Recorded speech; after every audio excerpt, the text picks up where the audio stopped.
ਤੁਹਾਡੇ ਕੋਲ ਇਹ ਕਿਤਾਬ ਕਰ ਸੀਗੀ? ਇਹ ਘਰ ਵਿੱਚ ਤਾਂ ਨਹੀਂ ਹੈਗੀ। ਅੱਛਾ, ਇਹ ਉਹਦੇ ਆਰਡਰ ਦਿੱਤਾ ਉਦੋਂ ਮੈਂ ਮੰਗਵਾਈ ਸੀ। ਆਪਣੇ ਵਾਸਤੇ ਲੈ ਗਈ? ਨਹੀਂ। ਅੱਛਾ, ਸੂਥਾ ਲਿਖਣ ਦੀ ਹੈ ਕਿ ਜੋ ਕੁਛ ਮੈਂ ਦਰਸ ਦਿੰਦਾ ਵਾਂ ਇਸ ਕਿਤਾਬ ਦਾ ਤੁਸੀਂ ਮੁਤਾਲਾ ਇੱਕ ਦਫਾ ਕਰੋ। ਅੱਛਾ ਜੀ। ਤੁਹਾਨੂੰ ਅੰਦਾਜ਼ਾ ਹੋਵੇਗਾ ਕਿ ਇਹਦੇ ਵਿੱਚ ਕਿਹੜੀ ਕਿਹੜੀ ਚੀਜ਼ ਐਸੀ ਹੈ ਜਿਹੜੀ ਕਿ ਇਸ ਅਦਾਲਤ ਤੋਂ ਹਟੀ ਹੋਈ ਹੈ ਜਾਂ ਕਿਉਂਕਿ ਇਹ ਰਵਾਨੀ ਵਿੱਚ بندہ سمجھ نہیں آتی کہ لیکن یہ ہے کہ اس کو اس کی تنقیدی نظر پڑی تھی نا تو ادو تمہیں سامنے آ گئی وہ پھر چیزاں سانو اجاگر کرنی چاہیے اپنی کتاب اتائی صحیح تو میں تمہیں ویسے یہ دے دیا گا کہ کل تم دیا گا ٹھیک ہے انشاءاللہ اس وجہ کہ میں کدھر جانا ہے تو پھر تسی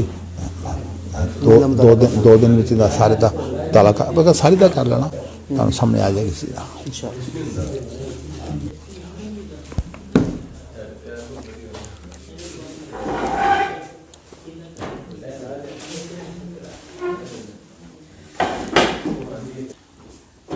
بسم اللہ الرحمن الرحیم باب قول اللہ تعالی لما خلقت بیدی حدثنی معاذ بن فضالة حدثنا هشام عن قتادة عن انس ان النبي صلى الله عليه وسلم قال يجمع المؤمنين يوم القيامة كذلك فيقولون لو استشفعنا الى ربنا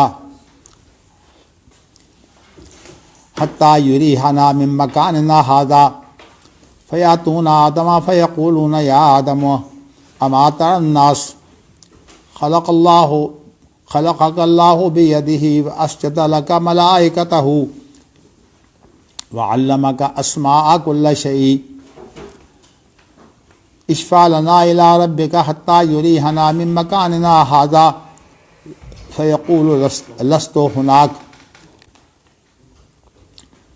ويذكر لهم خطيئته التي أصاب ولكن ائتوا نوحا فإنه أول رسول بعثه الله إلى أهل الأرض فيأتون نوحا فيقول لست هناك ويذكر خطيئته التي أصابها ولكن ائتوا إبراهيم خليل الرحمن فيأتون إبراهيم فيقول لست هناكم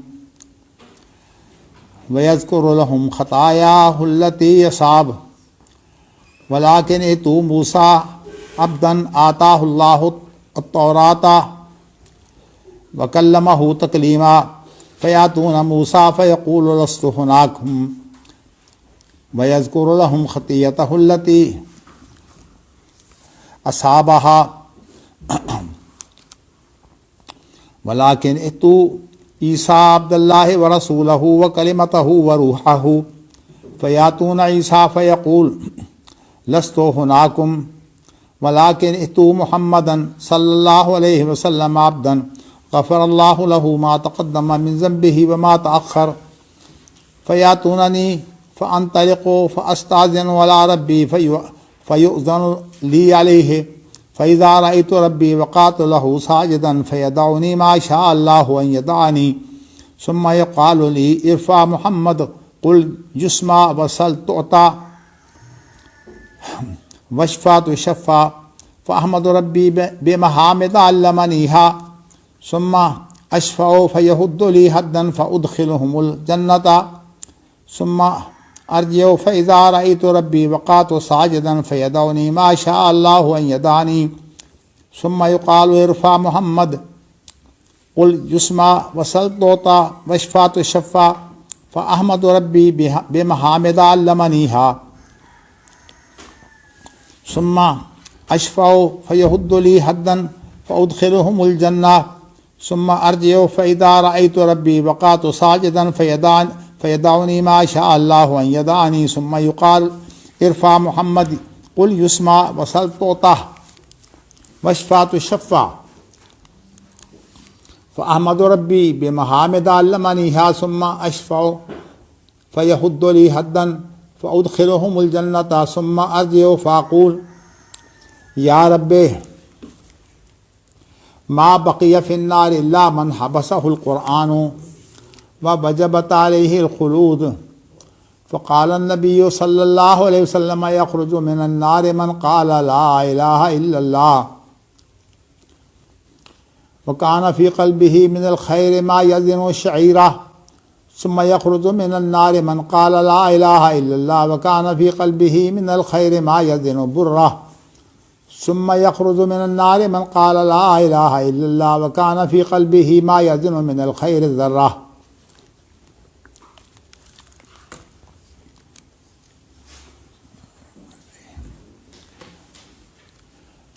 امام بخاری رحمۃ اللہ علیہ عنوان میں تو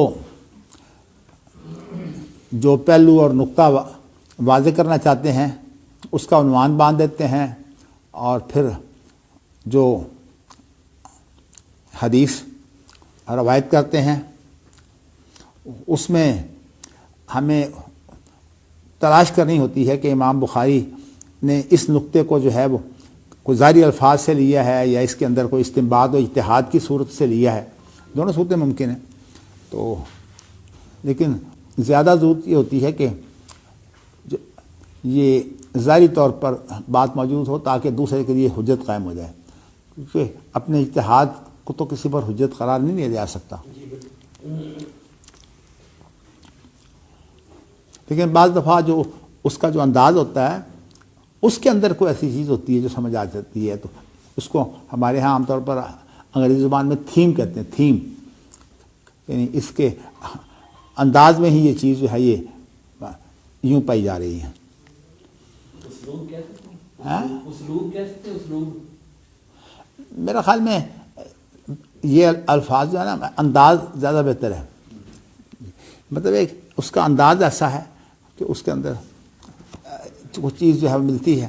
خیر اس وقت میں نے اشارہ کیا ہے، پیچھے بعض ایسی روایتیں آئی تھیں جن کے اندر ذکر نہیں تھا، میں نے کہا تھا، لیکن یہ چونکہ اسی چلن کے اندر جو ہے اس روایت کا مفہوم جو ہے وہ بتا رہا ہے کہ اس سے یہ بات نکلتی ہے۔ تو ایک چیز جو ہے وہ مفہوم سے نکلتی ہے اور ایک اس کے منطوق سے نکلتی ہے۔ منطوق کا معنی یہ ہے کہ اس کی جو گفتگو ہے اس کی گفتگو سے ایک بات نکلتی ہے، مفہوم اس کو بولتے ہیں جو اس سے بات سمجھی جاتی ہے۔ تو یہ دونوں جو ہیں یہ اصول فقہ کے استدلال ہیں، ایک منطوق اور ایک مفہوم۔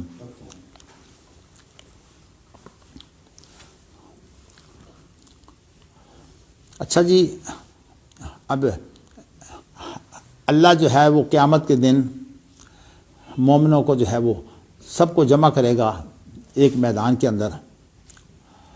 تو جب اسی طرح جو ہے وہ جمع کیے جائیں گے تمام کے تمام، اور یہ آپ کو علم ہے کہ جب سور پھونکا جائے گا تو اس کے بعد ہر چیز جو ہے وہ فنا ہو جائے گی، ختم ہو جائے گی، سوائے ان چیزوں کے جو میں آپ کو بیان کر چکا ہوں کہ ایک اللہ کی بادشاہی سے متعلقہ چیزیں ہیں اور دوسری وہ چیزیں ہیں جو اللہ کی رضا کے لیے جو ہے وہ کام کیا گیا ہے۔ تو اس لیے امام بخاری نے کتاب التفسیر کے اندر ملکہ او ما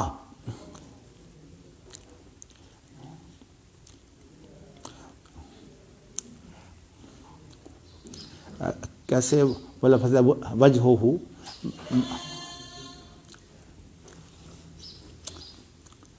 ما ارید به وجہ ہو، بس یہ دو چیزیں جو ہیں یہ باقی رہیں گی، باقی سور سے ہر چیز جو ہے وہ ختم ہو جائے گی، فنا ہو جائے گی، حتیٰ کہ آسمان، زمین، پہاڑ، یہ تمام بڑی بڑی چیزیں جو ہیں ختم ہو جائیں گی۔ تو پھر ان کو جو ہے وہ اللہ تعالیٰ اسی اسرافیل کے پھونک کے ذریعے سے دوبارہ زندہ کرے گا۔ تو اب یہ لوگ زندہ ہو کر تمام کے تمام جو ہے ایک میدان محشر میں جو ہے وہ جمع ہوں گے۔ تو اب یہ جمع ہوں گے تو اب اتنی میدان محشر میں آدم سے لے کر آخری انسان تک تمام جمع ہیں، تو ایک تو انتظار ہی بڑی زحمت ہوتی ہے، اور دوسری بات یہ ہے کہ میدان محشر کی کچھ تکلیفیں ہیں، یعنی میدان محشر کوئی آسائش کا دن نہیں ہوگا. تو ویسے آپ دیکھیے نا کہ ایک بیمار آدمی ہو، وہ کسی اجتماع میں چلا جائے تو اس کی جا کر اجتماع کے اندر طبیعت خراب ہو جاتی ہے. چونکہ مجھے ایسے امراض لاحق رہے ہیں. مجھے یاد ہے کہ میں نے بہت سال جو ہے وہ حج کے لیے نہیں گیا تھا مدینہ منورہ سے فارغ ہونے کے بعد.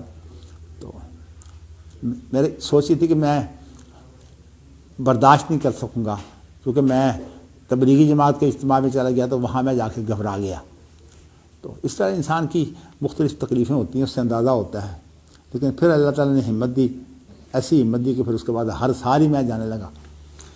اللہ نے بھی میرے حالات بنا دیے. اچھا جی چلیے، تو میں نے آپ کو بتایا کہ وہ لوگ کہیں گے کاش کوئی ہماری سفارش کرے کہ ہمارا حساب و کتاب ہو جائے. یہ جو ہوتا ہے نا انتظار، یہ انتظار انسان کے لیے بہت تکلیف سے ہوتا ہے. بعض دفعہ انسان کے بارے میں ایک فیصلہ ہونا کہ اس کو پھانسی لگنی ہے، تو اس کو انتظار کروانا جو ہے یہ اس کو ایسا ہے جیسے کہ الٹی شروع سے ذبح کیا جاتا ہے. اس کو پھانسی دے دی جائے اس کے لیے جو ہے وہ آسان ہو جاتا ہے. تو یہ اب مومن لوگ جو ہیں ان کو تو اپنے رب سے بہتر امید ہوگی، تو مومن کہیں گے، یہ کافر نہیں. مومن لوگ یہ کہیں گے کہ کاش کوئی ہماری سفارش کرے، ہمارے رب کے پاس کوئی سفارشی بن جائے. حتیٰ یریحنا من مکاننا ھذا، یہاں تک کہ اللہ ہمیں اس جگہ سے اور اس حالت سے جس حالت میں ہم ہیں ہمیں اللہ راحت دے دے. تو پھر اس سوچ میں جو ہے وہ آدم علیہ السلام کے پاس آ جائیں گے جو سب کے باپ ہیں، اور آدم علیہ السلام کو جو ہے وہ اعتماد دلانے کے لیے، سفارشی بنانے کے لیے ان کی تعریف کریں گے. تو کہیں گے کہ آدم آپ دیکھ رہے ہیں لوگ کتنی تکلیف میں ہیں. خلقک اللہ بیدہ، اللہ نے آپ کو جو ہے یہ شرف بخشا ہے کہ اللہ نے آپ کی تخلیق جو ہے وہ اپنے ہاتھ سے کی ہے. پھر آپ کو یہ شرف بخشا کہ اللہ نے فرشتوں کو جو ہے وہ حکم دیا کہ آپ کو سجدہ کریں. فرشتوں کے ساتھ شامل تھی. اللہ تعالیٰ محتاج تو کسی کے نہیں ہے، لیکن اللہ تعالیٰ نے اپنے کاموں کے لیے ایک نظام بنایا ہوا ہے، اور اس نظام کا بہت بڑا فائدہ یہ ہے کہ ہم اس نظام سے بہت کچھ سیکھ سکتے ہیں. اب یہ دیکھیں نا، اسرائیل موت کا فرشتہ ہے، ایک نظام ہے کہ اس نے جان قبض کرنی ہے. جبرائیل وہی لانے والے بھی ہیں. مان اور زمین کے جو آپس کے معاملات ہیں جس کے اندر خاص طور پر بارش وغیرہ اس طرح کی جو چیزیں ہوتی ہیں، یہ ساری میکائیل کی ذمہ داری ہے. اور اسرافیل جو ہے وہ اسی کام کے لیے ہے کہ اس کی پھونک سے جو ہے وہ پوری کی پوری دنیا جو ہے تباہ ہو جائے، اور پھر اس کے بعد اس کی پھونک سے جو ہے پوری کی پوری دنیا جو ہے وہ زندہ ہو جائے. تو کام تو سب اللہ کرنے والے ہیں، لیکن ویسے اللہ نے یہ کام سونپے ہوئے ہیں. اس طرح سے آپ یوں کہہ سکتے ہیں کہ اللہ کی ایک بیوروکریسی ہے. اس کے اندر وہ لوگ بھی تھے جو نوری تو نہیں ہے، فرشتے تو نور سے پیدا ہوئے ہیں وہ ناری، لیکن اللہ تعالیٰ کی اس بیوروکریسی کے اندر وہ بھی شامل تھے. تو اللہ نے یہ چاہا کہ یہ جتنے بھی تقدیری کام ہو رہے ہیں، کیونکہ اللہ کے کام تو تقدیری ہوتے ہیں نا، تکوینی کام ہے، جتنے بھی تکوینی کام ہو رہے ہیں یہ تمام کے تمام انسان کے تابع ہو جائیں. کہ انسان وسخر لکم ما فی السماوات والارض جمیعا منہ، کہ جو بھی آسمانوں اور زمین میں ہے وہ تمام کے تمام تمہارے لیے ہم نے تابع کر دیا ہے، اور جمیعا منہ، تمام کے تمام جہات تمہارے تابع ہو گئے ہیں. اس کا مقصد کیا ہے کہ یہ تمام چیزیں جو انسان کے لیے، چونکہ اصل مقصود کیا ہے انسان کی آزمائش. تبارک الذی بیدہ الملک وہو علی کل شیء قدیر الذی خلق الموت والحیاۃ لیبلوکم ایکم احسن عملا. یہ ہے مقصد آزمائش. اور اس مقصد کو جو ہے وہ یوں بھی بیان کیا ہے کہ اس مقصد کے اندر حق و باطل جو ہے نا، یہ اس طرح آپس میں جمع نہیں ہوتے. حق و باطل جو ہے ان کا آپس میں ٹکراؤ ہوتا ہے. اور اسی لیے جب یہ ذکر کیا کہ آسمان و زمین کو ہم نے بے مقصد پیدا نہیں کیا، تو اس 97 پارے کی جو ابتدائی جو ہے وہ رکوعوں میں سے ایک یہ بھی ہے، بل نقذف بالحق علی الباطل فیدمغہ فاذا هو زاہق، کہ حق اور باطل کا جو ہے وہ آپس میں جب کشمکش چلتی ہے، اس کا ٹکراؤ ہوتا ہے. اور یہ جو ٹکراؤ بھی ہوتا ہے یہ حق کی طرف سے نہیں ہوتا، یہ باطل جو ہے ٹکراؤ پیدا کرتا ہے. تو حق تو جو ہے وہ تو دفاع بھی کرتا ہے، تو ادفاع باللتی ہی احسن، یعنی حق کی طرف سے ٹکراؤ نہیں ہوتا. بعض لوگوں نے یہ سمجھا ہے کہ اسلام کا مقصد ٹکراؤ ہے، حالانکہ اسلامی تعلیمات سے یہ معلوم ہوتا ہے کہ اسلام کا مقصد ٹکراؤ نہیں ہے. دراصل ٹکراؤ ہوتا ہے باطل کی طرف سے، لیکن یہ ہے کہ باطل للباطل صولۃ ثم یضمحل، باطل کا جو ہے وہ ایک حملہ ہوتا ہے بھرپور، صولہ کہتے ہیں اس کے حملے میں انسان جو ہے کسی پر چھا جائے، ثم یضمحل پھر باطل کمزور ہو جاتا ہے. تو اس لیے وہاں ثابت قدمی اور صبر کی ضرورت ہوتی ہے. تو اس لیے جو صبر کرتے ہیں، ثابت قدم رہتے ہیں، ان کو تو اللہ تعالیٰ نے بشارت دی ہے کہ وہ پھر انسانوں کے جو ہے وہ امام بن جاتے ہیں. وجعلناہم ائمۃ یہدون بامرنا لما صبروا یا لما صبروا، دونوں قراءتیں ہیں. تو صبر کی وجہ سے پھر یہ ہے کہ وہ امام بن جاتے ہیں. اور اللہ تعالیٰ نے دنیا کے اندر یہ نظام رکھا ہوا ہے کہ جب باطل حملہ آور ہوتا ہے تو اس کا مقصد یہ ہوتا ہے کہ کھلی چھٹی مل جائے، لیکن جب نیک لوگ جو ہے وہ مقابلے میں آتے ہیں تو پھر اس کے بعد جو ہے وہ باطل جو ہے وہ تباہ ہو جاتا ہے. اسی لیے قرآن مجید میں وَلَوْلَا دَفْعُ اللَّهِ النَّاسَ بَعْضَهُم بِبَعْضٍ لَفَسَدَتِ الْأَرْضُ وَلَٰكِنَّ اللَّهَ ذُو فَضْلٍ عَلَى الْعَالَمِينَ. کہا ہے کہ اگر اللہ تعالیٰ بعض لوگوں کے دفاع کے اندر مصروف نہ کرتا تو زمین کے اندر جو ہے پورا فساد پھیل جاتا. تو یہ میں نے آپ کو جو نقطہ بتایا نا کہ ٹکراؤ اسلام میں نہیں ہے. ہمارے جہادی تنظیموں نے یہ سمجھا کہ ٹکراؤ اسلام کا مزاج ہے. اسلام کا مزاج جو ہے اگر ٹکراؤ کا ہوتا تو اسلام یہ نہ کہتا وَلَا تَسُبُّوا الَّذِينَ يَدْعُونَ مِن دُونِ اللَّهِ فَيَسُبُّوا اللَّهَ عَدْوًا بِغَيْرِ عِلْمٍ. بھئی اگر وہ تمہیں گالی نکالتے ہیں تم اس سے زیادہ باری گالی نکال اس کو نکالو. لیکن اسلام یہ نہیں کہتا. اسلام کہتا ہے کہ جو انہوں نے بت بنا رکھے تم نے ان بتوں کو بھی برا بلا نہیں کہنا. اس لیے نہیں کہنا کہ وہ تمہارے اللہ کو گالیاں نکالیں گے خام خواہ تم نے. اور یہ جو بات ہے کہ اپنے باپ کو گالی نہ نکالو، پوچھا گیا کہ باپ کو کون گالی نکالتا ہے؟ کہا جب تو کسی کے باپ کو گالی دے گا وہ جواب میں تیرے باپ کو دے گا، تو نے اپنے باپ کو گالی خود نکلوائی ہے. تو میں بتانا چاہتا ہوں اسلامی مزاج کے اندر جو ہے وہ جدال بھی حسن ہے، اور ادفع باللتی ہی احسن فیض الذی بینک و بینہ عداوۃ کانہ ولی حمیم. یہاں جو ہے یہ یعنی دفاع کے اندر بھی جو ہے وہ خیر ہے. تو اس کی تو خیر تفصیلات بعد میں آئیں گے، لیکن میں نے اس لیے اشارہ کر دیا کہ جہادی تنظیموں کی غلطی آپ کے سامنے آ جائے. اور اس پر ایک میرا مضمون کوئی آج سے 20-25 سال پہلے محدث میں اداریہ کے طور پر چھپا تھا.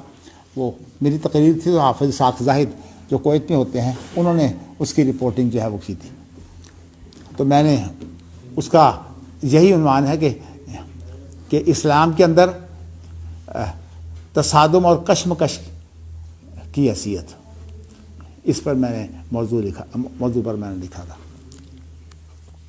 چلیے جی، بات تو یہاں آ رہی تھی. تو میں نے بتانا صرف یہ تھا کہ یہ اللہ کی جو بیوروکریسی ہے ان فرشتوں کے اندر جو ہے وہ عزازیل بھی شامل تھا. تو عبداللہ بن عباس یہ کہتے ہیں کہ یہ بھی ہمارے یعنی شامل تھے فرشتوں کے ساتھ. تو اس لیے جب حکم ہوا تو پوری بیوروکریسی کو ہوا. تو اس طرح سے یہ حکم جو ہے یہ اس کو عزازیل کو بھی ہوا ہے. ورنہ سیدھی سی بات ہے، مجھے تو حکم ہی نہیں، یہ نہیں کہی، بلکہ اللہ نے کہا اذا امرتک ما منعک ان تسجد. جی اذ امرتک، جب میں نے تمہیں حکم دیا تھا تم نے کیوں سجدہ نہیں کیا؟ تو اس کا مطلب ہے اللہ تعالیٰ نے وسخر لکم ما فی السماوات و ما فی الارض، اور جتنی بھی مخلوق ہے آسمانوں اور زمین کی ان تمام کو انسان کے تابع کر دیا. اب دیکھیے کہ انسان کو کتنا بڑا مقام دیا ہے.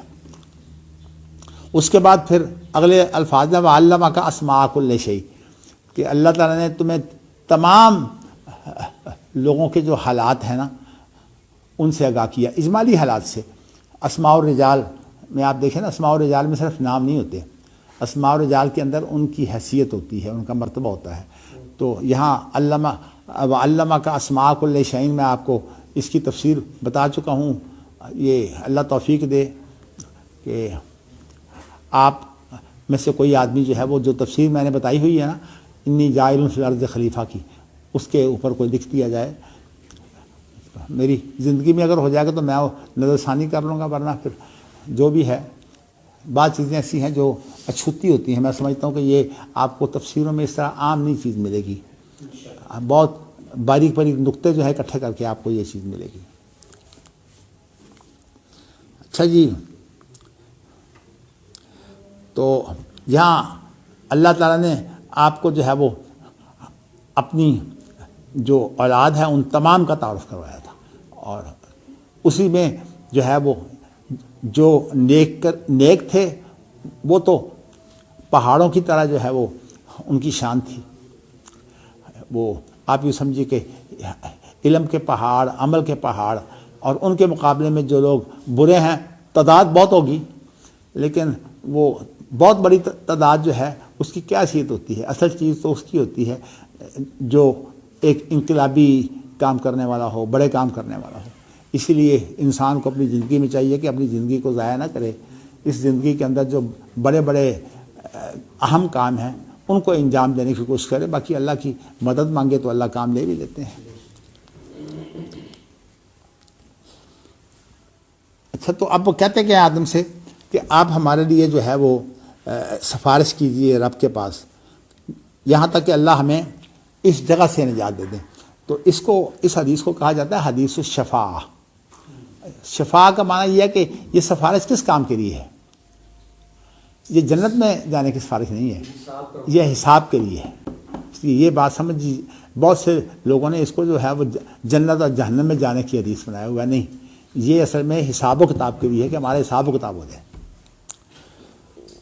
لیکن آگے تک کی جو سفارش کی گئی ہے اس میں تو یہی ہے کہ اللہ تعالیٰ، میں آپ کو بتاؤں کہ اس کے اندر وہ تمام چیزیں جو ہیں وہ اکٹھی آ گئی ہیں اجمالی طور پر۔ میں آغاز تو ادھر سے ہی ہوا ہے، آغاز ہوگا حساب سے، پہلے حساب سے، اس کے بعد پھر حساب ہونے کے بعد پھر پل صراط سے گزریں گے۔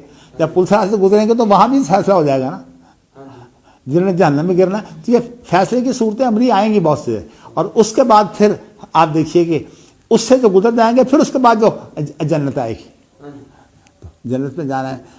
چلیے، یہ اب احادیث جو ہیں وہ امام بخاری کافی لمبی احادیث ہیں اور بار بار لائیں گے، ان کے اندر کچھ نقطے انشاءاللہ میں موقع پر بیان کروں گا انشاءاللہ، اللہ مجھے توفیق دے۔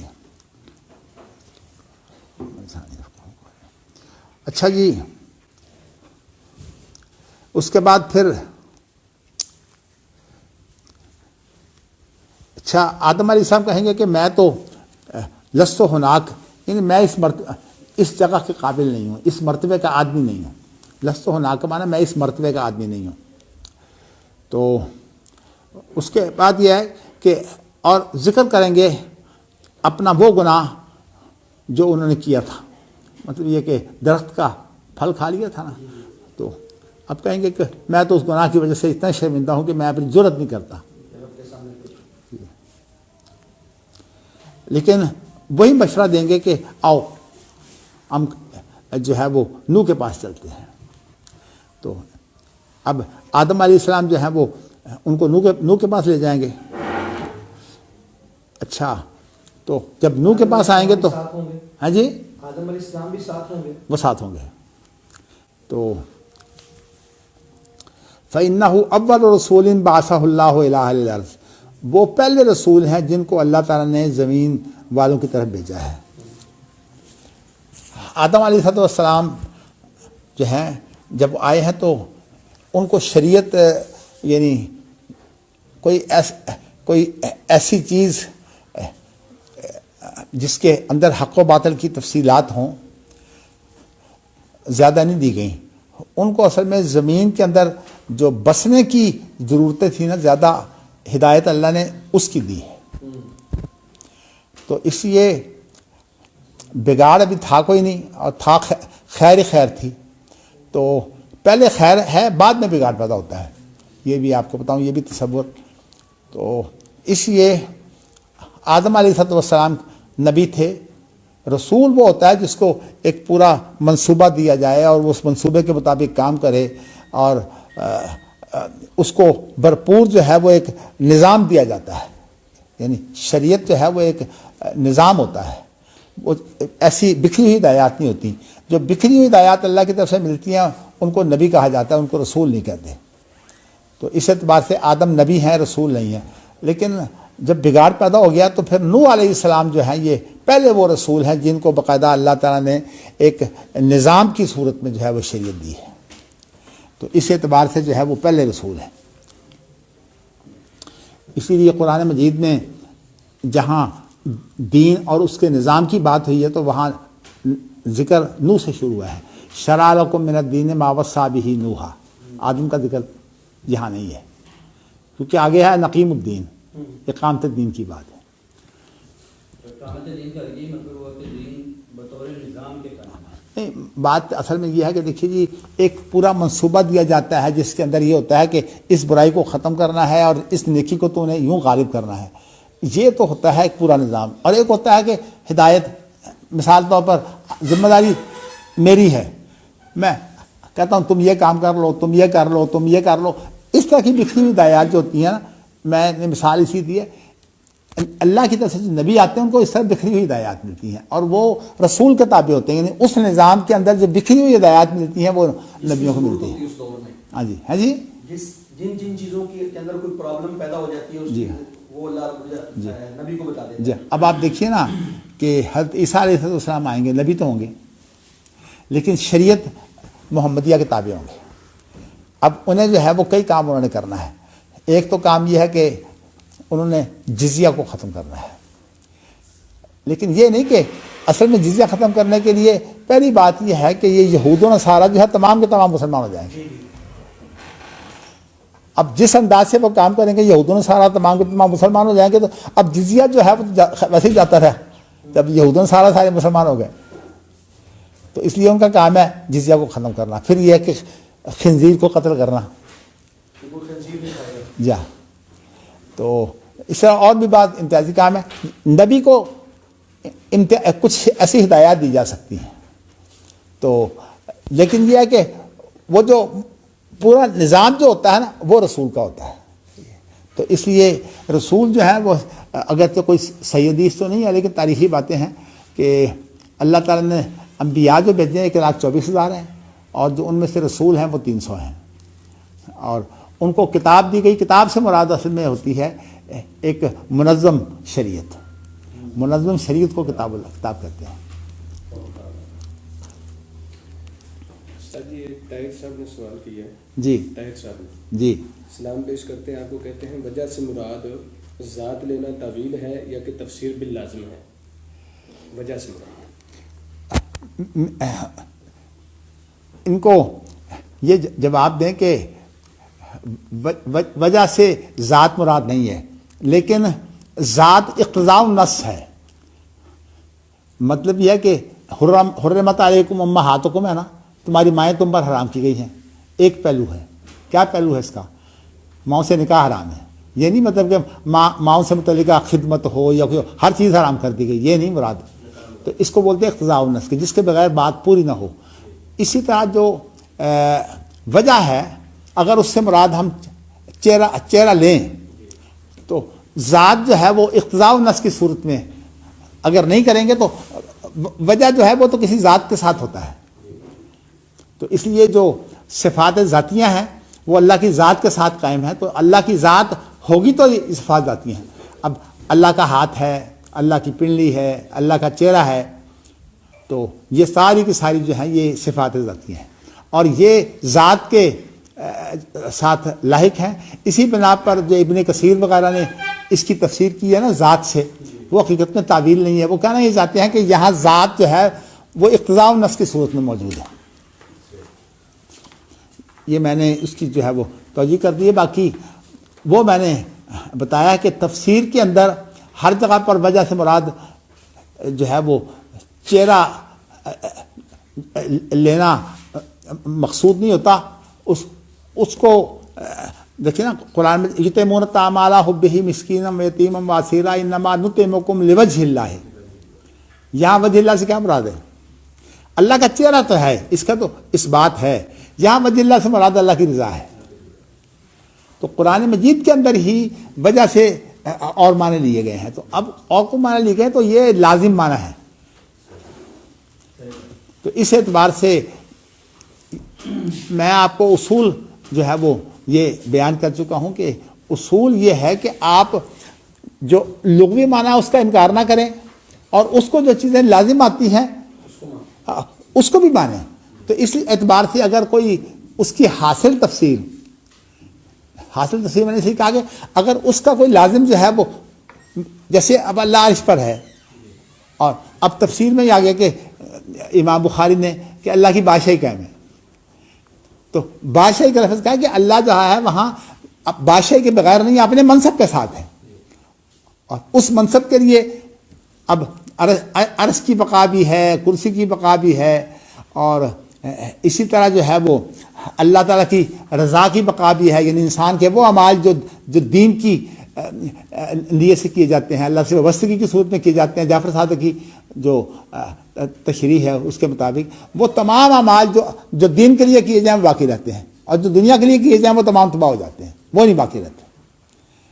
تو ویسے اس معاملے میں جو ہے وہ ایک منظم سی تشریح جو ہے وہ خطبہ جمعہ میں بھی میں نے کی تھی، تو وہ بھی اگر آپ سنیں گے تو آپ کو انشاءاللہ تعالیٰ اس کی تفصیلات مل جائیں گی۔ تو کہنے کا مقصد یہ ہے کہ یہ اصول میں بیان کر چکا ہوں کہ آپ جو اس لفظ کا اصل معنی ہے لغوی معنی اس کا آپ انکار نہ کریں، اور اس کے بعد اس کو جو چیزیں جو ہیں وہ لازم آتی ہیں، اس کی مختلف جو حالتیں ہیں، اس کی جو کیفیتیں ہیں جن سے ہم واقف نہیں ہیں، وہ جو ذکر آ گئی ہیں ہم ان کو مانتے ہیں، تو جن کا ذکر نہیں آیا ہم کہتے ہیں ہم ان سے واقف نہیں ہیں۔ اچھا جی، اب اس کے آگے ذرا چلیے، کیونکہ حدیث لمبی ہے تو اس لیے ہم ذرا تھوڑا سا جلدی چلتے ہیں۔ تو اس کے بعد کہتے ہیں کہ آدم کے پاس جاؤ، تو جب نوح کے پاس آؤ، تو جب نوح کے پاس آئے ہیں تو اللہ تعالیٰ نے پہلے رسول وہ ہیں جن کو زمین والوں کی طرف بھیجا ہے، تو جب وہ نوح کے پاس آئیں گے تو وہ بھی کہیں گے لست ہناک، میں اس مرتبے کا آدمی نہیں ہوں۔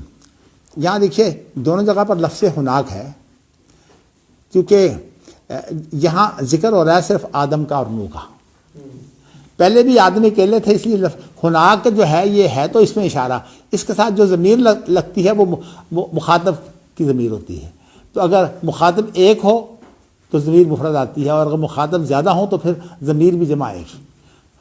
اب دیکھیے یہاں پہلی جو ضمیر ہے جی وہاں بھی ہناکا ہے، آدم کے ساتھ جو ضمیر ہے ہناکا ہے، اور جو نوح علیہ السلام کے ساتھ ضمیر ہے وہ بھی ہناکا ہی ہے۔ اب آگے چلیے ذرا، پھر آپ کو زیادہ واضح ہو جائے گا جی۔ اور وہ اپنا وہ گناہ ذکر کریں گے جس کا وہ یعنی وہ اپنے بیٹے کی سفارش کہیں گے، بیٹے کی سفارش یہ تھی، جھاڑ پڑ گئی تھی، میں تو اب ضرورت نہیں کرتا۔ ولیکن تو ابراہیم، لیکن تم ابراہیم کے پاس جاؤ جو اللہ کے خاص دوست ہیں۔ خلیل اس کو بولتے ہیں جو ایسا دوست ہو کہ اس کی جگہ پر کوئی اور نہ آئے، خلا اسی کو بولتے ہیں نا۔ تو ویسے تو یہ ابراہیم کی بہت بڑی فضیلت ہے کہ اللہ کے خلیل الرحمن، یعنی اللہ کے خلیل ہیں وہ۔ نبی اکرم صلی اللہ علیہ وسلم تو کہتے ہیں کہ یعنی اللہ میرا خلیل ہے، لیکن ابراہیم علیہ السلام کے بارے میں اللہ نے کہا ہے کہ وہ میرے خلیل ہیں۔ فیاتون ابراہیم، تو ابراہیم کے پاس آئیں گے، تو اب دیکھیں نا یہاں کٹھے ہو گئے نا کہیں، اب یہاں ضمیر کے جو اشارے کے اندر ساتھ ضمیر ہے مخاطب کی، تو وہاں لفظ ہناکم آ گیا۔ اللہ اکبر اللہ اکبر، تو کہیں گے لستو ہناکم، ویسے فرق کوئی نہیں، صرف مخاطبین کا فرق ہے، میں اس مرتبے کا آدمی نہیں ہوں، اور اپنی نہیں پہلے 2 دفعہ ہناک آیا ہے. ان کے ہاں تو خیر کوئی ہوگا نسخہ ایسا ہی. تو جو میرے سامنے نسخہ ہے میں تو اس کے مطابق تشریح کر رہا ہوں. تو پھر آپ جو ہے وہ ان اپنی غلطیوں کا ذکر کریں گے جن کا آپ ارتکاب کر چکے تھے. وہ دوسری حدیث میں آتا ہے کہ وہ آپ نے 3 جھوٹ بولے ہیں. تو اس کی تشریح میں یہاں نہیں کرتا. وہ انشاءاللہ آپ نے سنی بھی ہوئی ہے, پھر بھی کسی وقت کوئی اور موقع آ جائے گا. اچھا, اس کے بعد پھر ہے کہ وہ کہیں گے کہ موسیٰ کے پاس جاؤ. تو یہ جو ہے نا لفظ جاؤ اگر ہوتا تو جا یجیو سے یہاں ایتو ہے, اور میں بھی چلتا ہوں, خود وہ بھی جائیں گے. تو تمام کے تمام جو ہے پھر اب موسیٰ علیہ السلام کے پاس آ جائیں گے اور کہیں گے کہ وہ اللہ کا ایسا بندہ ہے کہ آتا اللہ التورات, اللہ نے اس کو تورات دی ہے. اور تورات کی فضیلت سب سے بڑی یہ ہے کہ اس کو اللہ نے اپنے ہاتھ سے لکھا ہے. اچھا جی, وکلمہ تکلیما, اور اللہ تعالیٰ نے ان سے جو ہے وہ حقیقی کلام کی ہے. اس لیے کہ جب کسی کی تاکید آ جاتی ہے تو اس سے پھر مراد حقیقت ہوتی ہے. یعنی ویسے آپ کسی سے اس کا مجازی معنی بھی لے سکتے ہیں, لیکن اگر تاکید آ جائے تو پھر مراد حقیقت ہوتی ہے. تو اللہ سے جو کلام ہے وہ حقیقی کلام ہے, یعنی یہاں اس کو کوئی تعبیر نہیں ہو سکتی. اور قرآن مجید میں بھی ہے وکلم اللہ موسیٰ تکلیما. فیاتون موسیٰ, پھر وہ موسیٰ کے پاس آئیں گے. فیقولو, تو وہ بھی کہیں گے لست ہناکم, میں تو اس مرتبے کا آدمی نہیں ہوں. اور اپنی وہ غلطی ذکر کریں گے جو ان سے ہو گئی تھی. وہ گونسا مارا تھا نا تو ایک آدمی مر گیا تھا, اس غلطی کا ذکر کریں گے. مطلب اپنا محاسبہ شروع کر دیں گے. جب انسان اپنا محاسبہ شروع کر دیتا ہے پھر اس کے اندر وہ جرأت نہیں رہتی. تو اب کہیں گے کہ آؤ سب کے سب عیسیٰ کے پاس چلتے ہیں. تو اب وہ اللہ کے بندے بھی ہیں اور اللہ کے رسول بھی ہیں, اور اللہ تعالیٰ نے ان کو جو 2 خصیصتیں دی ہیں کہ ان کی جو کلمہ کن سے پیدائش ہوئی ہے وہ اللہ تعالیٰ نے ایک مخصوص طریقہ سے کی تھی. یعنی یہ ہے کہ مریم کا کوئی شوہر نہیں تھا. اب جبرائیل نے جو ہے وہ کلمہ کن جو ہے وہ پھونکا تھا اور اس سے جو ہے وہ ان کو حمل ہو گیا تھا. تو اس لیے ان کو جو ہے وہ یہ 2 خاص کلموں کی اضافت اس لیے ہے کہ کلمہ کن ایک خاص طریقہ سے, ویسے تو کلمہ کن سے ہر چیز پیدا ہوتی ہے لیکن یہ ایک خاص طریقہ ہے. اور روح جو ہے کہ مانا کہ اس روح کی تخلیق بھی جو ہے وہ عام لوگوں کی طرح نہیں ہے, یہ بھی ایک مخصوص طریقہ ہے. آدم علیہ السلام کے لیے بھی صورتحال ہے, ان کا پتلا بنایا, پھر بعد میں اللہ نے اس کے اندر پھونک ماری ہے. اور اس کے بعد جو باقی انسان ہے وہ تمام کے تمام اللہ فرشتوں کو بھیجتے ہیں, وہ آ کے جو ہے پھونک مارتا ہے. 4 مہینوں کے بعد جو ہے وہ جب پھونک مرتا ہے ثم انشأناہ خلقا آخر. تو اسی لیے فلاسفہ تو اصل میں روح کی تخلیق کے قائل نہیں ہے. وہ تو کہتے ہیں کہ اللہ علت العلل ہے. تو علت جو ہے وہ کسی کی موجد نہیں ہوتی. موجد تو وہ مانتے ہیں. ہاں جی, علت کو موجد تو مانتے ہیں. وہ موجد مانتے ہیں نا, ہم تو کہتے ہیں کہ وہ موجد نہیں ہے. اس لیے صحیح تعبیر یہ کہ وہ موجد نہیں ہے, علت موجد نہیں ہوتی. اسی لیے بلکہ میں قیاس کے اندر ایک بات ہے وہ امام بخاری نے ملحوظ رکھی ہے, لیکن میں نے جو ہے وہ آپ کو بھی اس کی تفصیل نہیں بتائی.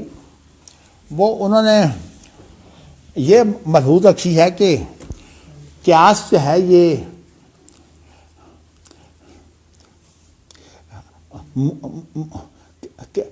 قیاس کے قیاس جو ہوتا ہے وہ منشی ہوتا ہے کہ مضر ہوتا ہے, یعنی موجد ہوتا ہے کہ منشی ہوتا ہے. یعنی ایک چیز کو وجود میں لاتا ہے یا صرف اس کا اظہار کرتا ہے. اچھا, اس کو سارے مانتے ہیں, لیکن اس کی صحیح تعبیر صرف امام بخاری نے کی ہے. اب دیکھیے نا, وہ کیا کہتے ہیں, وہ کہتے ہیں کہ قیاس ایک نیا حکم آیا ہے, وہ فرع ہے اور اس کو فرع بنا کر اس حکم کو نیا لاتے ہیں, اس کی تجدید کرتے ہیں. امام بخاری کہتے ہیں کہ وہ فرع نہیں ہے, وہ بھی اثر ہے. حکم موجود ہے, صرف اس کا اظہار ہوا ہے. نہیں, اس کا اظہار ہوا ہے. دیکھیے امام بخاری کا جو عنوان ہے وہ یہ ہے کہ من شبہ اسلم معلوماً بِأَصْلٍ مُبَيَّنٍ قَدْ بَيَّنَ اللَّهُ حُکْمَهُمَا لِيُفْهِمَ السَّائِلَ۔ امام بخاری نے یہ بیان کیا ہے کہ قیاس جو ہے وہ نئے حکم کی ایجاد نہیں ہے۔ باقی جتنے بھی ہیں متاخرین یہ نئے حکم اس کو فرع مانتے ہیں تو وہ نیا حکم ہے۔ فرا جب ہوا تو الگ ہوا۔ فرع کا معنی تو دیکھیے نا، ہمارے ہاں ایک بچہ پیدا ہوتا ہے، ہماری فرع ہوتی ہے لیکن وہ ہم سے الگ ہوتا ہے۔ الگ فرا کا مطلب بھی الگ ہے۔ ہاں، فرع کا معنی الگ ہے۔ تو اب صورتحال یہ ہے کہ امام بخاری نے جو قیاس کی بات کی ہے، ویسے تو امام بخاری کا جو پورا اصول ہے وہ کیا ہے کہ وہ کہتے ہیں کہ ایک چیز ہوتی ہے جو صریح ہوتی ہے اور ایک دلالت ہوتی ہے، وہ دو ہی چیزیں مانتے ہیں، اور دلالت و استدلال جو ہے وہ تمام اجتہاد ہے۔ اور اس اجتہاد میں امام بخاری نے لفظ قیاس کو ان معنوں میں تو مانا ہے، وہ کہتے ہیں کہ اللہ کا حکم موجود ہوتا ہے لیکن اس کا اظہار نہیں ہوتا، تو اس لیے کہتے ہیں کہ اچھا اس کے بارے میں ویسے حنفی بھی اس کو مانتے ہیں لیکن اب ان سے بات جو کچھ کہتے ہیں وہ بات بنے گی نہیں، اس لیے کہ وہ بنے گی تو ایجاد، وہ ایجاد بنے گی۔ کیسے؟ بھائی فرع جو ہوئی، ہاں جی۔ جب قیاس فرع ہوا تو حکم ایجاد ہوگا، حکم نیا آئے گا اور وہ خود بخود ایجاد ہو جائے گا۔ اس لیے میں نے بتایا کہ قیاس کے اندر جو بنیاد علت ہوتی ہے، علت جو ہے وہ اصل میں موجد نہیں ہوتی۔ میں نے اصل میں یہ بات سمجھانے کے لیے آپ کو بات کہی ہے کہ علت ایک سبب ہوتا ہے، اسی لیے اس کو ریزن کہتے ہیں نا انگریزی میں۔ تو سبب جو ہے وہ خالق نہیں ہوتا، اللہ خالق ہے۔ فلاسفہ جو ہے وہ اللہ کو خالق نہیں مانتے، علت العلم مانتے ہیں۔ پھر اس کی اور بھی تعبیریں ہیں، عقل اول اور عقل، وہ بڑی عقلیں بنائی ہیں، لیکن اس وقت فلاسفہ کی تعبیر جو ہے میں آپ کو ہاں جی کتنی عقلیں بنانی پر عقل کرنی ہے؟ وہ اصل میں ساری ان کی تعبیریں ہیں جی۔ بات یہ ہے کہ اللہ کو جو ہے وہ ہم تو اللہ کو خالق مانتے ہیں۔ اور دوسری بات یہ ہے کہ آپ کو بتا چکا ہوں بہت دفعہ کہ صوفیہ جو ہے وہ روح کو جو ہے وہ اللہ کی مخلوق نہیں مانتے،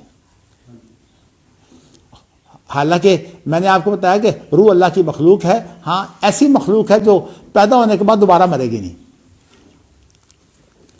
اس کے لیے خلود ہے۔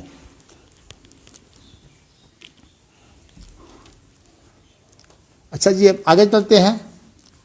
اللہ اکبر۔ فیاتون عیسیٰ، تو عیسیٰ کے پاس آئیں گے تو عیسیٰ کہیں گے کہ لست ہناکم، میں تو اس مرتبے کا آدمی نہیں ہوں۔ اچھا یہاں ان کا عذر پیش نہیں ہوا، لیکن دیگر حدیثوں میں عذر یہ پیش ہوا ہے کہ میں تو خیر جرت کر لیتا، انہوں نے مجھے چھوڑا نہیں۔ اللہ کہیں گے تو میرا بیٹا ہے، اے میرا بیٹا ہے۔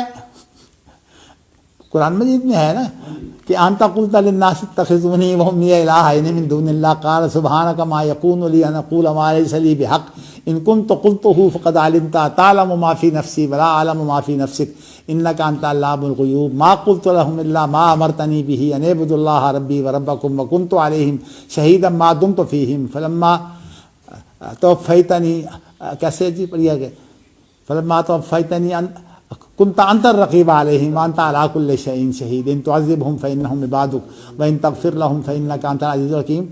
کہتے ہیں کہ جب اللہ عیسیٰ علیہ السلام کے سے یہ پوچھیں گے تو ان کے مساموں سے پسینے کی بجائے خون پھوٹ پڑے گا۔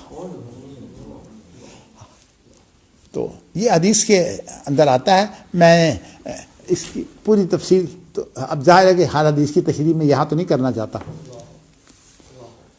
اللہ اکبر اللہ اکبر۔ اچھا اس کے بعد پھر جو ہے وہ تمام کے تمام جو ہے وہ آئیں گے محمد صلی اللہ علیہ وسلم کے پاس۔ اچھا وہ عیسیٰ علیہ السلام کہیں گے کہ آؤ محمد کے پاس چلتے ہیں صلی اللہ علیہ وسلم۔ ولیکن تو محمدن، وہ ایسا بندہ ہے غفر اللہ لہ ما تقدم من ذنبہ وما تاخر، یعنی یہ واحد ہیں کہ جن کے تمام گناہ پچھلے بھی اور اگلے بھی سارے معاف۔ ظاہر ہے کہ اب ادھر یہاں ہے کوئی نہیں، ادھر تو ان سب کا ادھر تھا کہ ہاں جی یہی ادھر تھا کہ ہمیں تو آپ نے اس قابل نہیں چھوڑا۔ دیکھو نا عیسیٰ علیہ السلام تو بس خود تو طاغوت نہیں ہے لیکن لوگوں نے تو انہیں طاغوت بنا دیا نا۔ ذرا یہ بند کر دیں وہ اسی سے ڈر رہے تھے، اسی بڑے سوال ہو جائے۔ اللہ اکبر اللہ اکبر۔ اچھا جی پھر وہ میرے پاس آئیں گے تو فانت علیکم، پھر میں چلوں گا تو میں اپنے رب سے اجازت چاہوں گا۔ ولا یشفعون الا لمن ارتضی لهم، اور ویسے بھی آتا ہے کہ اللہ بإذن اللہ، آیت الکرسی میں آتا ہے نا اللہ بإذن اللہ، یہ اللہ کے اجازت کے بغیر تو سفارش ہو ہی نہیں سکتی۔ اب یہاں کہتے ہیں کہ وہ عبدالقادر جیلانی نے جو ہے وہ روحیں جو ہے وہ چھین لی تھیں اللہ سے، اللہ کے فرشتے سے چھین کر ساروں کو پھر زندہ کر دیا تھا، بیڑا تارے۔ انا للہ و انا الیہ راجعون۔ دیکھیں حالانکہ اللہ تعالیٰ کی تکوینی معاملات میں جو ہے وہ نبی بھی، نبیوں کا کام تشریعی معاملات ہیں، تکوینی معاملات جو ہیں وہ اللہ تعالیٰ نے نبیوں کے سپرد نہیں کیے۔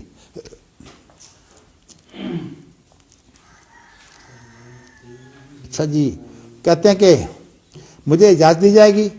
اب کیا ہوگا؟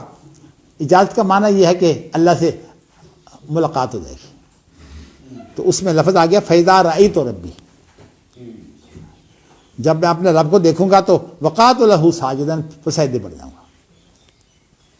فَيَدَعْنِي مَا شَاءَ اللَّهُ أَن يَدَعْنِي فَيَدَعُونِي، تو اللہ مجھے چھوڑ دیں گے جتنا اللہ چاہیں گے، جو اللہ کی مشیت ہوگی مجھے چھوڑے رکھیں گے۔ مطلب ہے اللہ چاہیں گے پہلے دل سے جو ہے یہ تعریفیں، کیونکہ جب بار بار ایک بات دہرائی جاتی ہے پھر وہ گہرائی میں اترتی جاتی ہے، زیادہ گہرائی اس کی بنتی جاتی ہے۔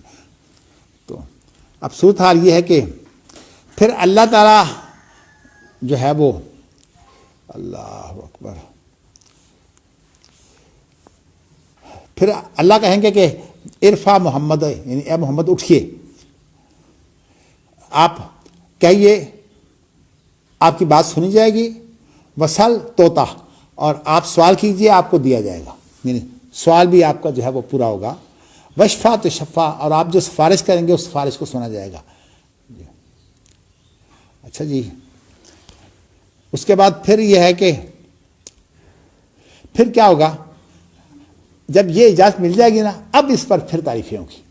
فَأَحْمَدُ رَبِّي بِمَحَامِدَ عَلَّمَنِيهَا، تو پھر میں اللہ کی وہ تعریفیں کروں گا جو اللہ نے مجھے سکھائی ہوں گی، کیونکہ یہاں ماضی سے بیان کیا نا، یہ نہیں جو مجھے اللہ سکھائے گا، مقصد یہ کہ جو اللہ نے مجھے پہلے سے جو ہے وہ جو علم دیا ہوگا میں وہ تعریفیں کروں گا۔ اور یہ واقعہ جو اب پیش آیا ہے یہ بھی اب ماضی بن گیا، اس لیے اس کے اوپر بھی اطلاق ہو سکتا ہے کہ جو اتنا بڑا مجھ پر احسان کیا ہے کہ مجھے کہا کہ اٹھو، اب اپنا سر اٹھائیے اور آپ جو پوچھیں گے اس کا جواب دیا جائے گا، آپ جو سفارش کریں گے قبول کیا جائے گا۔ یہ بھی تو، یہ سب سے بڑی نعمت تو یہ ہے۔ تو اس لیے علامہ نہیں ہے کہ اندر ماضی کا لفظ ہی بنا سکتا۔ ہاں جی، نہیں ماضی کیا ہے، کیا ہے؟ نہیں، میں تعریف کروں گا وہ تعریف جو اللہ نے مجھے سکھائی ہوگی، وہ تو ماضی ہے نا، علامہ نہیں تو ماضی ہے۔ ہاں، یہ پھر کوئی اور نسخہ ہے، اس کے اندر وہی بات ہوگی جو اللہ مجھے اس کا سکھائیں گے۔ یہ نسخوں کا فرق ہے نا، ہمارے پاس جو نسخہ ہے اس کے اندر اللہ منی ہے۔ اچھا، اور یہ ہوگی جب اجازت مل جائے گی بعد میں۔ اچھا جی،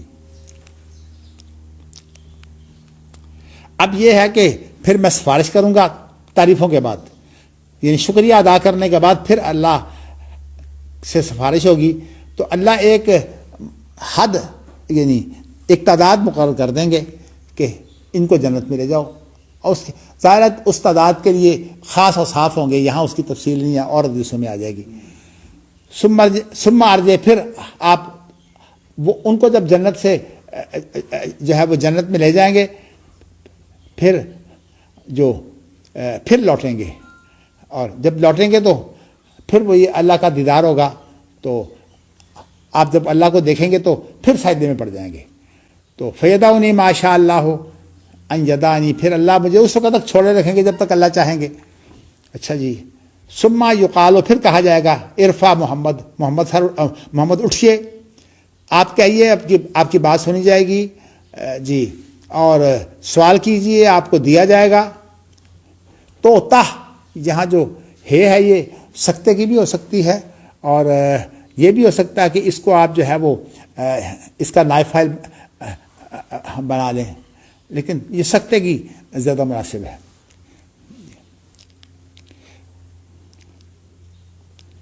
کیونکہ جو ہے نا آتا، اس کے دو مفعول تو آتے ہیں، لیکن ایا کا ساتھ ایک مفعول جو ہے وہ ایا کے ساتھ آئے گا.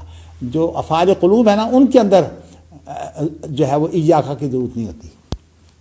یعنی افعال قلوب کا یہ خاصہ ہے کہ اس کے دو مفعول جو ہیں یہ اس کے ساتھ براہ راست لگتے ہیں.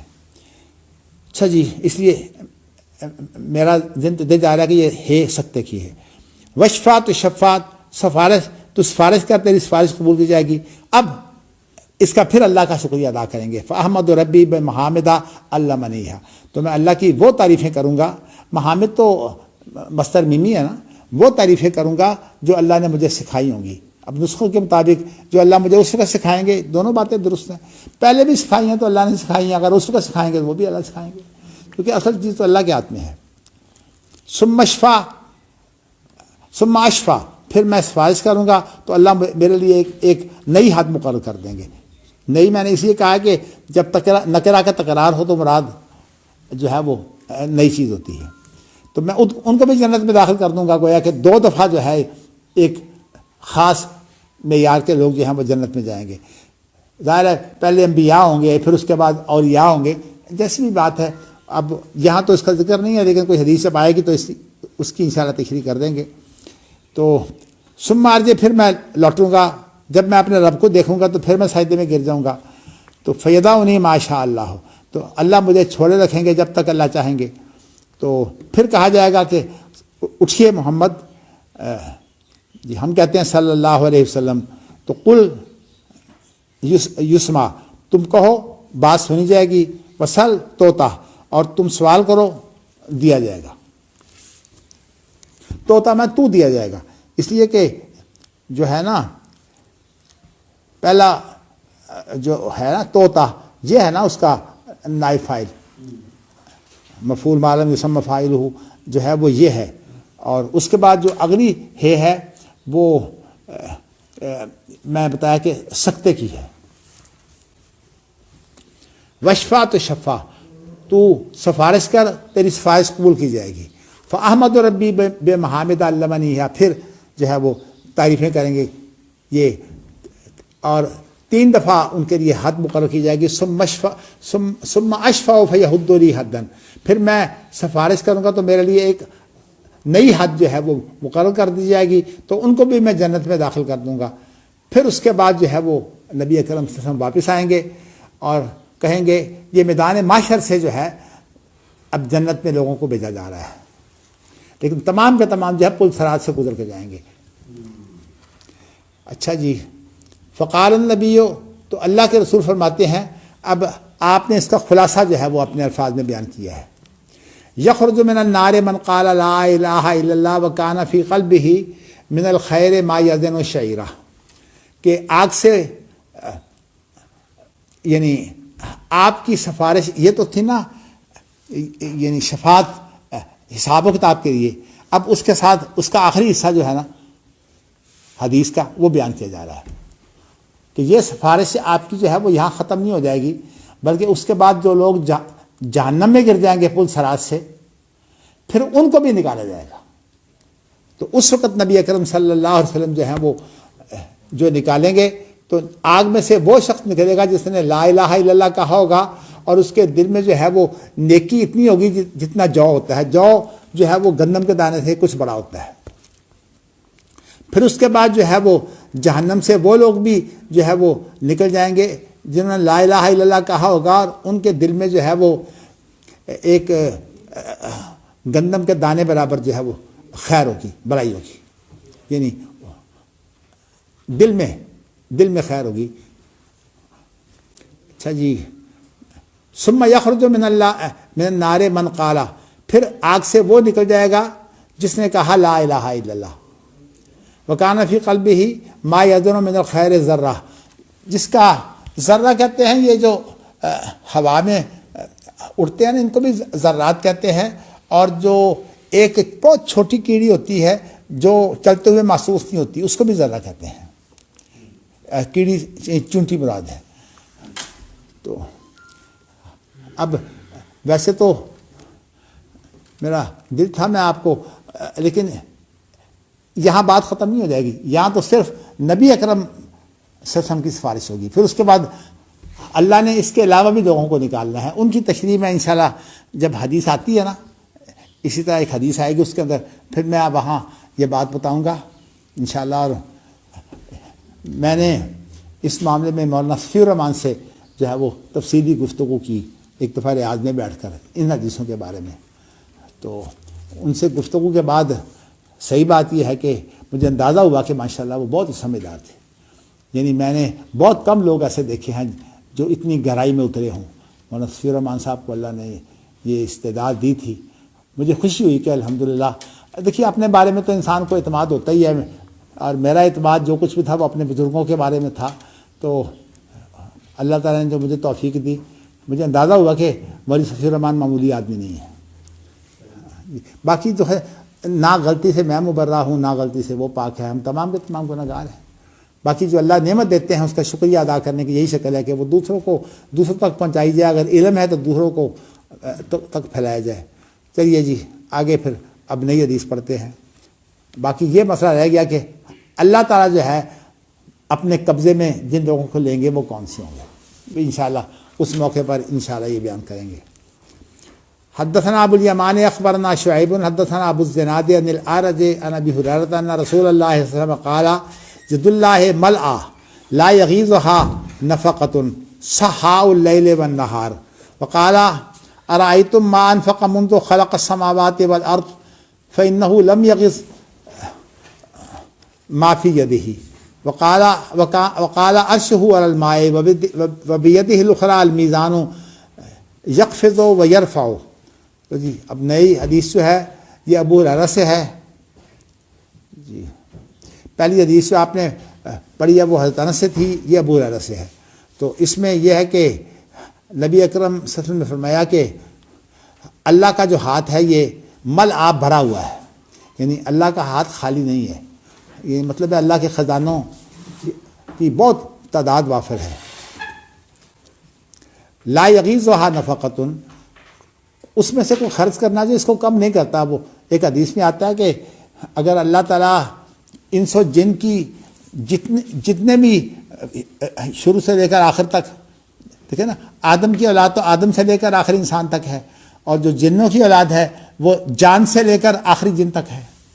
جس طرح جو ہے وہ انسانوں کے بابا جو ہیں وہ تو آدم ہیں، جنوں کے بابا جو ہیں وہ خلق الجان من مارج من نار، وہ جان ہے، اور ازری جو عزازیل ہے اس کی اولاد میں سے ہے، کانا من الجن۔ یہ جان اس کی اولاد میں سے نہیں، جان اصل ہے، اچھا جس سے آدم اصل ہے نا، اس طرح جان اصل ہے جنوں کا، ان کا بڑا جان ہے۔ وَخَلَقَ الْجَانَّ مِن مَارِجٍ مِّن نَارٍ، یہ جان ہے جو جنوں کا بڑا ہے، جس طرح ہمارے بڑے آدم ہے نا۔ چلیے جی، وہ اصل عزازیل جو ابھی زندہ ہے کون؟ وہ نہیں، عزازیل تو اس کی اولاد میں سے ہے، نہیں کسی نے نافرمانی، نہیں وہ تو وہ زندہ ہے نا، اس کو تو مہلت ملی ہوئی ہے، جان تو زندہ نہیں ہے، جان مار ہاں جان مر گیا ہوا ہے۔ تو چلیے جی اب آگے یہ ہے کہ سحاء اللیل والنہار، سحا مسحات کہتے ہیں بیلچے کو، اور آج اگر آپ دیکھیں نا، خاص طور پر جب ہم عرب ملکوں میں جاتے ہیں تو بیت اللہ کے اندر یا مسجد نبی کے اندر بیٹھے ہوتے ہیں تو وہاں ہر وقت کوئی نہ کوئی کام ہوتا رہتا ہے، تو وہ ان کے پاس خاص مشینیں ہوتی ہیں جن کے ساتھ بڑی بڑی گہرائی تک جو پتھر ہوتے ہیں یا پتھر جیسی چیزیں جو ہیں وہ ان کو اس طرح توڑ دیتے ہیں، پھر اس کے بعد جو ہے ان کو خیر بڑے بڑے پتھر تو لگا رکھ دیتے ہیں، باقی جو ہے وہ بیلچے سے پھر جو ہے وہ ادھر ادھر کی جاتی ہیں۔ تو اس لیے اللہ تعالیٰ کے لیے یہ سحا کا لفظ اس لیے استعمال کیا کہ بیلچے کے اندر جو ہوتی ہے نا ذرا فری تقسیم ہوتی ہے بیلچے سے، ویسے اگر آپ جو ہے وہ اپنی مٹھی سے دیں گے تو یہ فری نہیں ہوتی، یہ باقاعدہ اس کی پیمائش ہو جاتی ہے۔ بیلچے میں پیمائش ضروری نہیں ہے. بیلچہ جو ہے کچھ تو خیر بیلچے میں آ جاتا ہے, باقی جو ہے ویسے ہی ساتھ اس کے جو ہے وہ چلا جاتا ہے.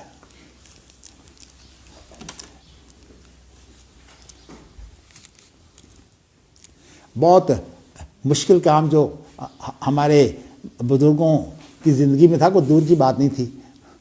وہ یہ ہوتا تھا کہ دریا نیچے ہوتے تھے, نہریں نیچے ہوتی تھیں اور زمینیں اوپر ہوتی تھیں. تو اس کو وہ چھٹا کی صورت میں جو ہے وہ کیا کرتے تھے کہ ایک بڑا ٹب لے کر جو ہے نا وہ نہر سے یا دریا سے بھرتے, اور بھرنے کے بعد پھر اس کو اتنی زور سے پھینکتے کہ وہ زمینوں تک چلا جاتا. بڑا میرے خیال میں 100 سال پہلے کی بات ہے کہ یہ کام ہوتے تھے. ہمارے والد صاحب بتاتے ہیں کہ اس معاملے میں جو ہے وہ میرے ساتھ بہت کم لوگ مقابلہ کرتے تھے, کیونکہ اللہ نے ان کو بڑی طاقت دی ہوئی تھی چھٹا پھینکنے کی. کیونکہ اس کے لیے بہت طاقت چاہیے نا. اس کے اندر اگر 2 من پانی آ گیا ہے یا من پانی آ گیا ہے تو وہ من پانی اتنا اونچا پھینکنا, اللہ ان دونوں لوگ واسطے جسم کو جو ہے وہ ورزشیں کر کر کے مضبوط بناتے تھے, طاقت جو ہے وہ ان کی بڑھتی تھی. اب ہمارے یہاں تو ورزش رہی کوئی نہیں, اب تو ہم سارے زنانے بنے ہوئے ہیں, زنانوں کی طرح ہم جو ہے وہ کمزور ہے. چلیے یہ اللہ کی نشکری کی طرف نہ آئیے. وہ آپ چھوڑیے لمبی بات کیا, اتنی بات کافی نہیں ہے کہ انسانوں کی طاقت, جب طاقت کا ذکر ہو رہا ہے تو ضرور آپ نے جو ہے وہ ذکر کرنا ہے کسی اور کا بھی. اس لیے یہ ہمارا انداز ہے سیاسی لوگوں کا کہ ساری برائی جو ہے اس پر ڈال دینی ہے جو کام کرنے والا ہے.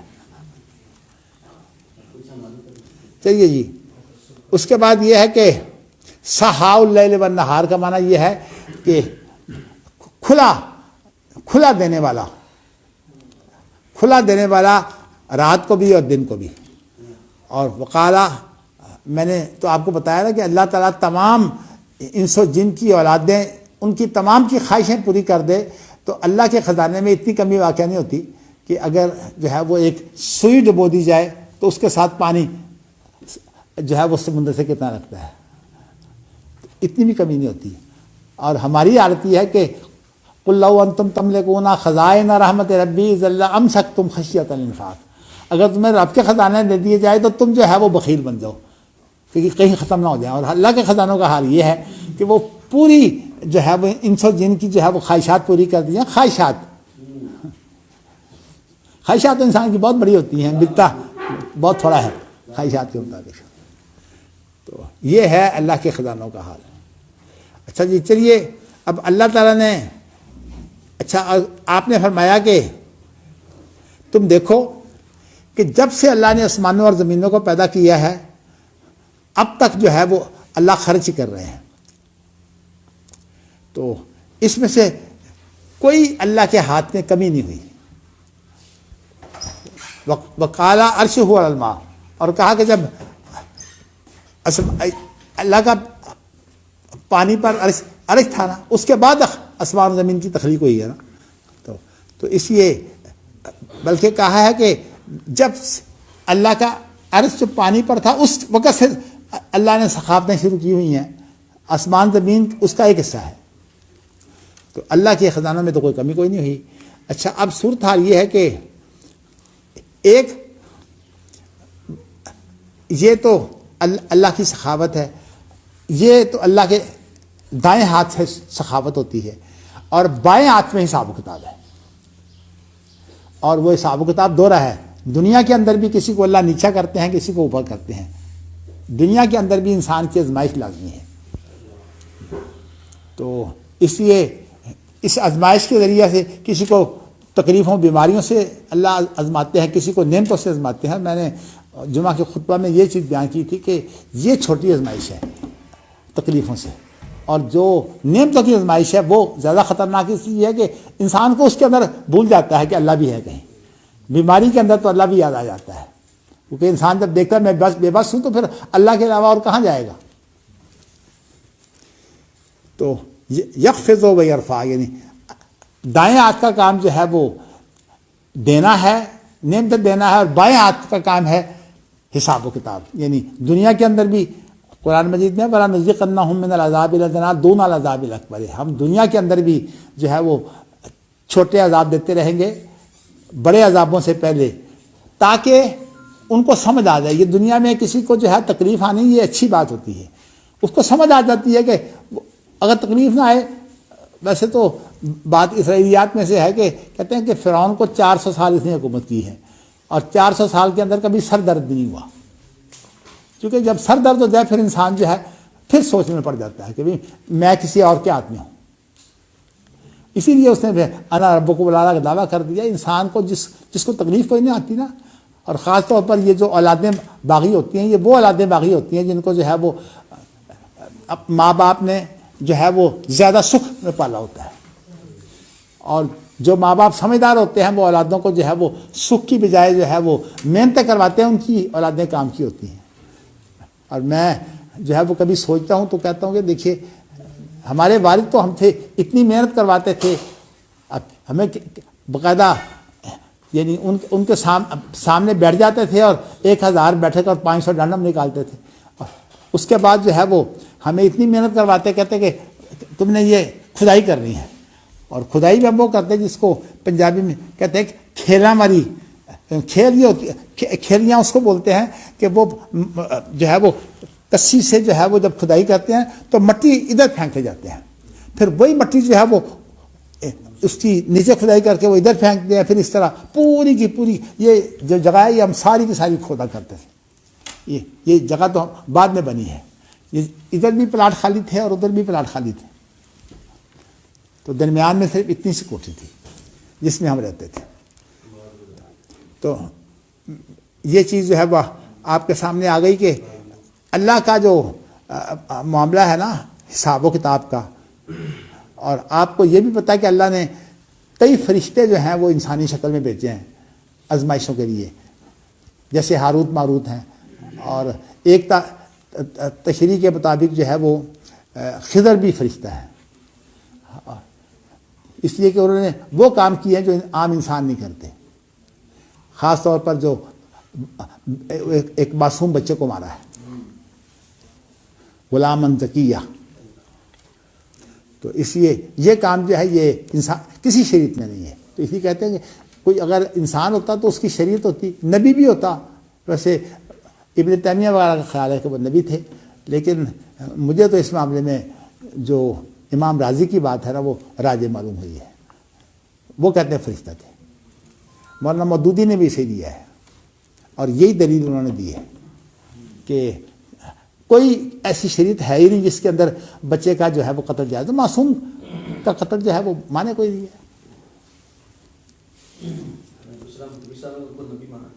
ہاں بٹوی صاحب نے تو ماشاءاللہ اپنی ظاہریت دکھائی ہے نا, انہوں نے کہا کہ وہ اصل میں بدماش تھا ایک, تو قرآن کے الفاظ تو ساتھ نہیں دے رہے. بچہ بدماش تھا نہیں کہتے وہ جوان آدمی تھا, بدماش تھا وہ اچھا جس کو مارا تھا.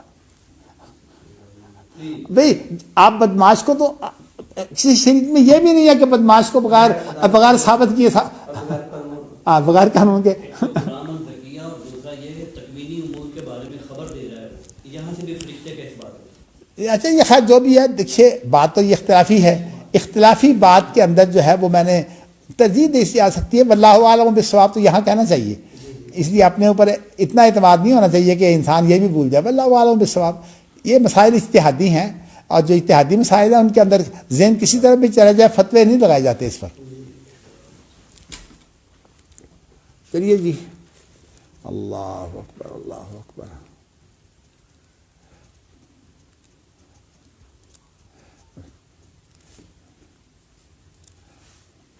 اب آگے حدیثیں انشاءاللہ تعالی کل ہم کوشش کریں گے انشاءاللہ کچھ چیزیں جو ہیں وہ, دل تو چاہتا ہے کہ یہ کتاب جو ہے وہ اب خاتمے کی طرف آئے, لیکن ساتھ بات یہ ہے کہ اگر یہ چیزیں ہم بیان نہ کریں تو پھر حق ادا نہیں ہوگا.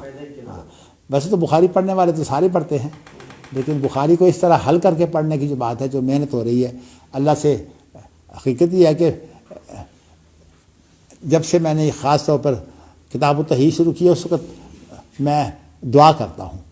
پہلے دعا بھول جاتی تھی, بسا اوقات بسم اللہ الرحمن الرحیم پڑھ کے جو ہے وہ درس شروع کر دیا, لیکن اب مجھے دعا نہیں بھولتی. رب اشرح لی صدری ویسر لی امری واحلل عقدۃ من لسانی یفقہوا. لیکن جب آتی ہے نا بات وزیر کی تو وہاں میں کہتا ہوں وجعل لی وزراء معی, میں یہ کہہ دیتا ہوں کہ اب ماشاء اللہ اتنے موجود ہیں، یہ سارے اللہ میرے وزیر بنا دیں. اللہ اکبر. چلیے جزاکم اللہ جی. سبحانک اللہ و بحمدک اشہد ان لا الہ الا انت استغفرک و اتوب الیک.